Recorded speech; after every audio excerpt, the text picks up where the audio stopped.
Okay, hey everybody. Um, I this week's project we are going to create our spirit animals. Um, so a spirit animal is what you, if you were to be an animal, what you would be like. It will relate to you. Um, yeah, it talks about it below in the module. But so before we just jump into making our spirit animal, I want you guys to listen to the meditation that is posted under this video on the module. It's a YouTube video. Her name is Denise Lynn. It is a guided meditation, so that means you just close your eyes and listen, and she talks you through all of it. So it's about 8 minutes long. So you will just literally all you should do is just close your eyes, maybe find a dark spot, and just listen for 8 minutes. It's really important that you guys aren't opening your eyes or looking to see when it turn or when it's going to end. Um, just kind of, even lie down, but close your eyes, go to dark room. If you can put headphones in, headphones um, are nice, or I think better to listen to because they block out all of the other sounds. Um, like I said, it's only 8 minutes long. If you're in school in person, we will listen to it in person. But she will talk you through it. Her name, like I said, her name is Denise Lynn. She kind of travels all over the world and she gives seminars on this kind of stuff. So once you listen to the meditation and you find your spirit animal, you will then do 3 sketches or 3 or 5 sketches, submit those, and then you'll begin to make your spirit animal. Now, the focus of this project is going to be on texture. Okay, so what does your animal look like? What does it feel like? And you're going to do your best to show three-dimensional texture the best way that you can on your animal. So if it's furry, you want it to be furry. If it's scaly, you want it to be scaly. So none of your textures should just be drawn on, they should be built up. So you're either building up that texture with a tool or you're going to be cutting out little like scales and adding them on to build it up. So texture, like I said, texture is what something looks like or feels like. So just do your best to show that texture. Um, the size requirements for this project is the size of the body. Okay, so the body is, it's like not including the head or the extremities, like the arms and the legs, just the body. So like a human's body is from under the neck to like the hip area. That's the body. Um, so the body of the spirit animal should be the size of your open hand. Okay, and open means it's straight, open, it's not curved. And open goes from the bottom of your palm to the top of your fingers. So the body of the animal could either be that tall or it could be, wide, whichever way you need to. So because the focus of this project is on texture, some animals you should probably stay away from because I don't want to see smooth. I know you can all do smooth as a texture.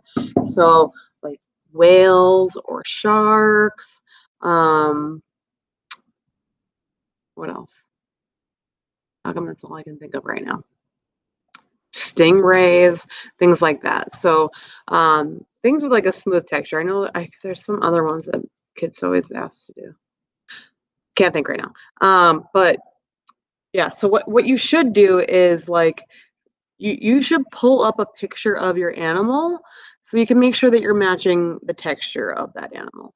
So for example, like even crabs are kind of smooth, but they also have lots of like bumps and ridges and almost like thorns or spiky things on them.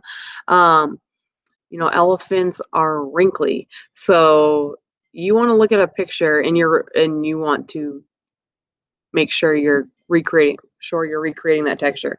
So for the animal or the elephant example that I just kind of said, how they're wrinkly, you wouldn't just take a needle tool and draw on like little hairline scratches. You would take teeny tiny coils, smooth them so they're just barely showing, and you would show them as wrinkles that way. So there's lots of different animals out there. I would, like I said, look up at a picture, and then your animal, let's say it's a 4-legged animal, it doesn't have to just be standing on all 4 legs. You could have it be sitting. I've even seen people, and I would allow this, do like almost like a mask. where, you know, it's a full face mask with the full texture there. This, one of the best projects I ever seen was a girl, she did a lion mask, and all the texture of the mane was, it was really cool. She didn't let me keep it, so I don't have it as an example.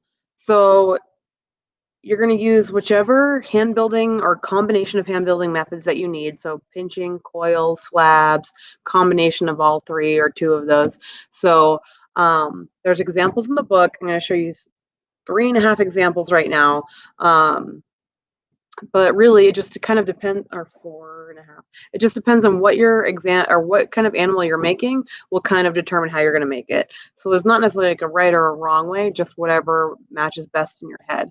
Make sure that it is hollow and that you score and slip everything, and that there's a hole so that there's no closed air bubbles. Okay, so the first example I'm going to show you is this little koala.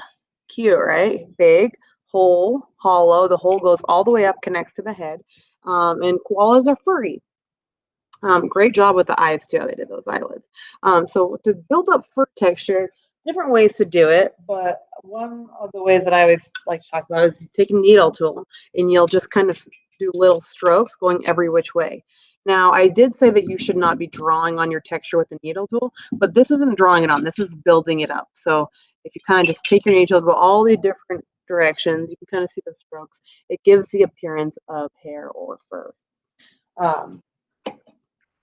Size of the body, I mean, not fully size of an open hand, but it's big. Here's another, it's a bear texture, not glazed, that's from the eyes, but bear has a fur texture. Here is a great sea turtle, I think it is. Okay, so they didn't just do the texture on the shell. Okay, they did it all over the head. They even did it on the belly. The shell's done great. The legs have the right texture. Not just drawn on with the needle, that is built up. So great job on this turtle. Here is a snake. Now the snake has kind of been through a lot, so some of the scales have fallen off. But you can see that they scored underneath, but they didn't just draw on those scales. They built them up. Oops, sorry. They took little pieces of clay, they pinched them, and they laid them on top of each other, so they built up those scales. So that's a really good one for an example of scales. And then here's the half one I was talking about. The head broke off. Okay, but it was a little gecko, some type of lizard. But the scales, I'm not sure what tool that they used, but it kind of indented it, and so it reads really well as that type of scales. So again, however, whatever your animal is will depend on how you're going to kind of make it. So if you have any questions or need help, let me know. Please try to take the meditation as serious as you can. And what I mean by that is to close your eyes, keep them closed. It's just 8 minutes long. So let me know if you guys have any questions. Make sure you do your sketches and have fun.